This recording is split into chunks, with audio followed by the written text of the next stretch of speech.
For the repair of the Osaka control motor, the following procedures were necessary: replacement of its electronic components and general cleanup of the unit. For testing, we added 200 volt AC power supply and a 4 to 20 milliamp input signal.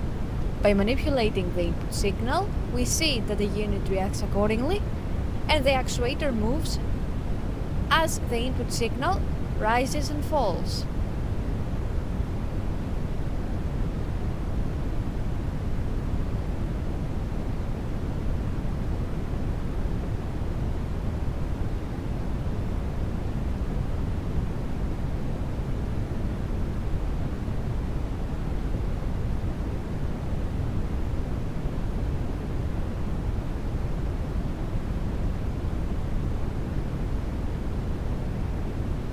It is now clear that the control motor is working successfully and is ready to be delivered to the customer.